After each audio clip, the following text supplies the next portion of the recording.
Hello students, this is Kainat from Alamkul. Today we'll start new chapter, the first chapter of physics of class 9, that is motion. And in this lecture 1, we will study some of the terms related to motion that will be used throughout the chapter. Okay, so we'll study. The first will be our position. Okay, position, then scalar and vector quantities, distance, displacement, and difference between distance and displacement. Okay, so these are the five things that we will discuss today. So first of all, the position. Position क्या होता है कि किसी भी object का अगर हमें पता करना होता है कि वो कहाँ पर है, कहाँ पर वो लाई कर रहा है, तो हम क्या करते हैं, उसकी पोजीशन को डिफाइन करते हैं फ्रॉम अ स्पेसिफिक पॉइंट। तो उस पॉइंट को क्या कहते हैं, हम रेफरेंस पॉइंट कहते हैं। जिस पॉइंट से हम किसी ऑब्जेक्ट की पोजीशन को बताते हैं, उस पॉइंट को क्या कहते हैं, रेफरेंस पॉइंट कहते हैं। ओके, सो इस तरीके से अगर इस पॉइंट से अगर हम एक पॉइंट पी है और यहाँ पर एक बॉल है, तो अगर हमें बताना हो कि ये बॉल कहाँ पर है, तो हम लोग क्या बोलेंगे कि ये बॉल क्या है, इस पॉइंट पी से इतनी दूरी पर है। Suppose this this distance is like 20 meter. ठीक है, तो इस पॉइंट से अगर हम जाते हैं राइट साइड, तो हमें क्या मिलेगा, क्या मिलेगा, हमें ये बॉल मिलेगी। ठीक है, तो हम एंगल भी डिसाइड कर सकते हैं कि वो किस एंगल पे, कितने एंगल पर जो है ये बॉल जो है वो हमारी दिख रही है। ठीक है, तो ये हम क्या बताते रहते हैं, पोजीशन बताते रहते हैं। तो अभी हमें उतना ऊपर तो नहीं जाना है, बस हमें क्या करना है कि कहाँ पर कोई ऑब्जेक्ट है, उसको हम लोग क्या बोलते हैं कि उसकी वो लोग उसकी हम पोजीशन डिफाइन करते हैं। सपोज कि हम घर से स्कूल गए, तो हम क्या बोलेंगे कि हम स्कूल में हैं, और घर घर से हम कहाँ गए, स्कूल में गए। तो ये घर क्या होगा, रेफरेंस पॉइंट होगा, और ये जो पोजीशन हमारी होगी वो क्या क्या बताती रहेगी कि हम स्कूल में हैं। ठीक है, तो ये हमारा पोजीशन डिफाइन हुआ कि क्या होता है पोजीशन एंड क्या होता है reference point. See here you can see that the definition of the position and reference point, the location of an object with respect to a particular point is known as position of the object, and the particular point about which the position of an object is defined is called reference point or origin. Origin भी हम लोग कह सकते हैं। Okay, कि ये origin से कितनी दूरी पर है। ठीक है, अब हमारा सेकंड आता है स्केलर एंड वेक्टर क्वांटिटीज। तो हम यहाँ पर स्केलर एंड वेक्टर क्वांटिटीज भी पढ़ेंगे। स्केलर एंड वेक्टर क्वांटिटीज क्या होती है, कुछ देखो, बहुत सारी क्वांटिटीज होती हैं जो कि स्केलर भी होती है और वेक्टर भी होती है। अब स्केलर वेक्टर होती क्या है, स्केलर जो होती है वो होती है कि जिनमें सिर्फ और सिर्फ मैग्नीट्यूड होता है। स्केलर खुद ये अपने नाम चीख चीख के बता रहा है कि हम है क्या, what am I, this is only defining the scale. Scale means quantity. Okay, this is only sorry, not quantity but magnitude. Okay, it's only telling about us the magnitude. तो ये हमें सिर्फ और सिर्फ मैग्नीट्यूड के बारे में बताता है। But vector tells us about the magnitude as well as direction. Magnitude के बारे में भी बताता है और डायरेक्शन के भी बारे में हमें ये वेक्टर क्वांटिटी बताती है। ठीक है, अब हम बताएंगे कि कौन कौन सी, जैसे कि स्केलर क्वांटिटी। तो स्केलर क्वांटिटी में डिस्टेंस आ जाता है। डिस्टेंस जो होती है वो स्केलर क्वांटिटी होती है। ये बस हम चलते जाते हैं और वो एड ऑन होती जाती है। इससे फर्क नहीं पड़ता कि हम किस पोजीशन, किस एंगल पे मुड़ रहे हैं, कौन सा किस साइड मुड़ रहे हैं, राइट मुड़ रहे हैं, लेफ्ट मुड़ रहे हैं, पीछे की तरफ जा रहे हैं। तो ये सब कुछ भी इसमें डिफाइन नहीं होता। ये बस डिस्टेंस बढ़ता जाता है। सपोज ये ऐसे ऐसे ऐसे ऐसे बढ़ता जाता है, तो ये क्या होता है, ये डिस्टेंस हमारा, यहाँ से हम चले, ए पॉइंट से चले और बी पॉइंट पे पहुंचे, तो ये क्या होता है हमारा, ये पूरा हम ऐड करेंगे तो हमें क्या मिलेगा, डिस्टेंस मिलेगा। Because this is only telling us about the magnitude कि कितना हम मैग्नीट्यूड चले हैं। तो ये मैग्नीट्यूड हम ऐड करते जो हुए जाएंगे। तो ये हमारी क्या होती है, स्केलर क्वांटिटी होती है। उसी तरीके से स्पीड होती है। स्पीड जो होती है वो डिस्टेंस अपॉन टाइम होती है। अब डिस्टेंस भी स्केलर है, टाइम भी स्केलर है, तो ऑब्वियसली डिस्टेंस अपॉन टाइम क्या होगा, स्केलर ही होगा। ठीक है, तो स्पीड भी क्या होती है, हमारी स्केलर क्वांटिटी होती है। ठीक है, स्पीड हम बोलेंगे कि 5 मीटर पर सेकेंड से जा रहा है, नॉट अबाउट डायरेक्शन। ये इसमें हम डायरेक्शन के बारे में बात नहीं करेंगे कि ईस्ट जा रहा है या वेस्ट जा रहा है या नॉर्थ जा रहा है या साउथ जा रहा है। ओके, तो इस बारे में हम बात नहीं करेंगे। स्पीड में खाली बोलेंगे कि 5 मीटर पर सेकेंड से जा रहा है, 5 किलोमीटर पर आवर से जा रहा है। ठीक है, अब यहाँ पर आती है कि वेक्टर की बात।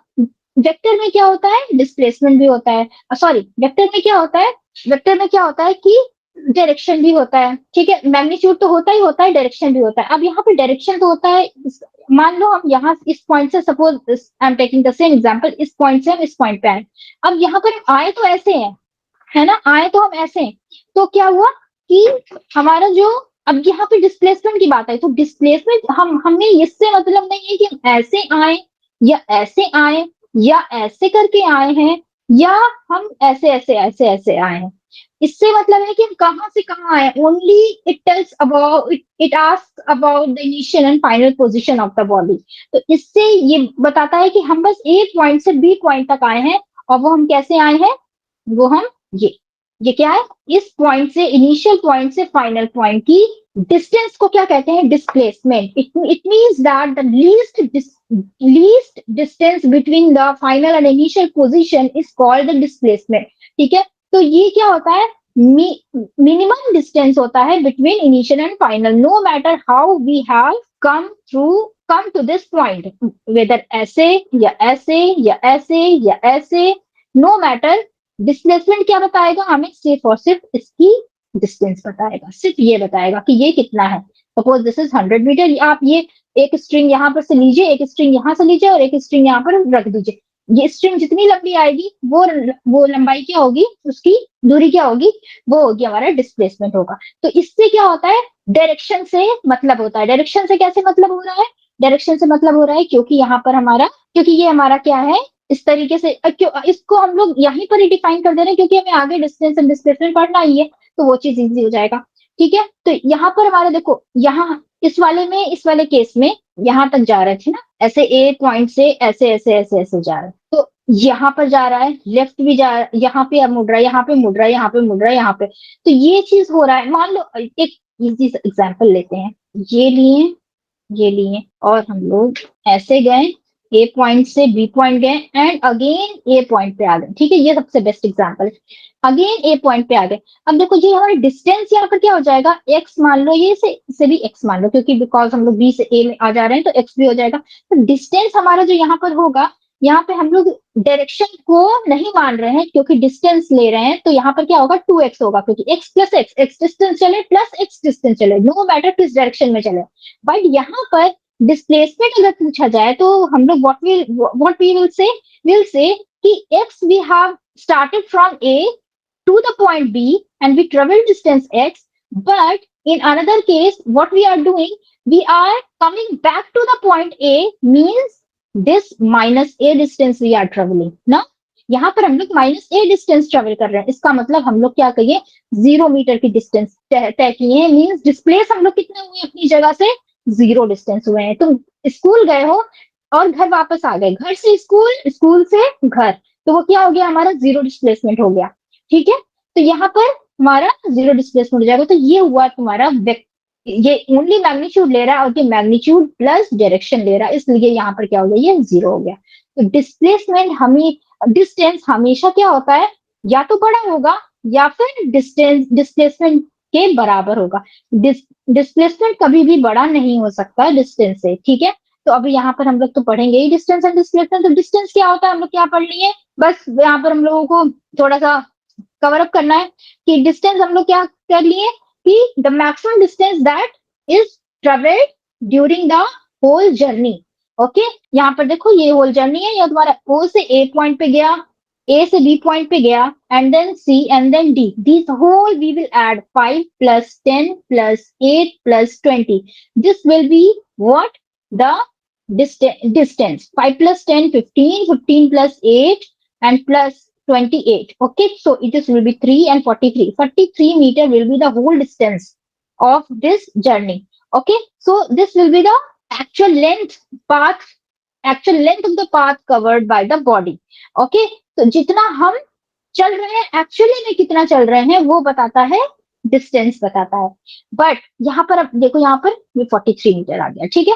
अब यहाँ पे जब डिस्प्लेसमेंट की बात आती है तो क्या हो जाता है, अब अगर यहीं पर हम डिस्प्लेसमेंट को लेते हैं, क्योंकि हम लोग पहले ही डिस्कस कर चुके हैं डिस्प्लेसमेंट, तो डिस्प्लेसमेंट क्या होता है, only final point and initial point, distance between final point and initial point. तो क्या होगा, यहाँ पर फाइनल पॉइंट डी है, right, and this is the initial point O. तो ये डिस्टेंस कितना हुआ 5 meter. This much is 5 meter and this much is how much meter 8 meter, right. Here it is written that 8 meter. So this will also be 8 meter. तो ये 5 + 8 only क्या आ जाएगा 13 metre क्या आ जाएगा हमारा डिस्प्लेसमेंट. सिर्फ और सिर्फ 13 मीटर का डिस्प्लेसमेंट हुआ है. हम उससे नहीं मतलब मान लो यहाँ पर रास्ते में आ, खाई आ गया होगा, वो नहीं जा पाया होगा इससे, तो वो इतना पूरा डिस्टेंस तय करके यहाँ पर पहुंचा है. तो यहाँ पर क्या हो गया, लेकिन ये डिस्प्लेस तो इतना ही मीटर हुआ है, राइट. डिस्प्लेस तो इतना ही मीटर हुआ है, तो वो क्या होगा हमारा, क्या कह लेंगे हम लोग, displacement will be 13 meter. Okay, and same example, let's take another example of this. That this is if an object has started from O point and reached to the point B by passing through the point A. Okay, तो मतलब यहाँ पे 3 meter distance चला and then he walked 4 meter distance more. Means distance will be how much?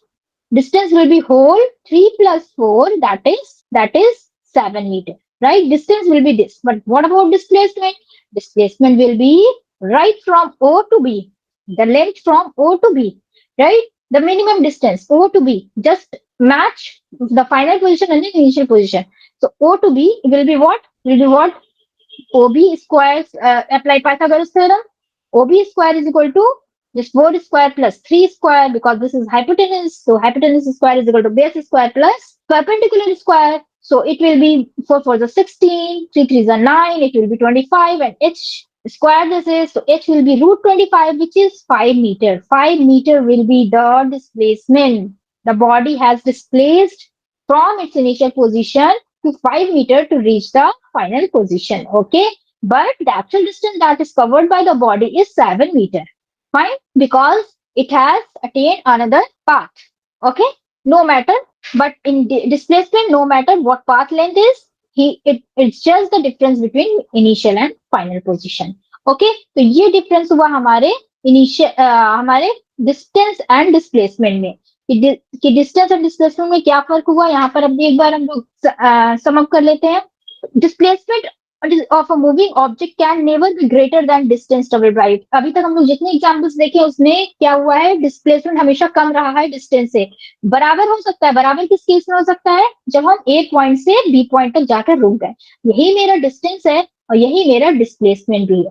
ठीक है, जब ए point से B point पे जाकर रुक गए, अब हम और आगे कहीं नहीं गए हैं, तो ये हमारा क्या हो जाएगा, distance plus sorry, distance and displacement as well. So distance will be equal to, here in this case distance will be equal to displacement.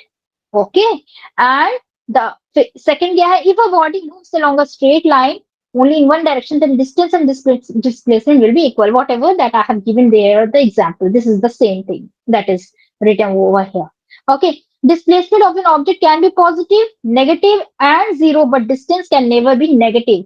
C और जीरो. डिस्टेंस कभी जीरो नहीं हो सकता. अगर बॉडी ट्रेवल की है तो डिस्टेंस जीरो नहीं हो सकता, भले बॉडी कहाँ आ जाए, यहाँ आ जाए. Suppose this is x, suppose this is number line. Okay, so this is 0 1 2 3 -1 -2 -3. Okay, तो ये है. सपोज बॉडी ओरिजिन से शुरू कर रही है, ठीक है, रेफरेंस पॉइंट ओरिजिन से शुरू कर रही है, and it has travelled 2 meter towards the right hand side. Okay, 2 meter towards the right hand side, and then it has traveled 2 meter more towards the, means it has traveled, means now it has reached to the point, this B point.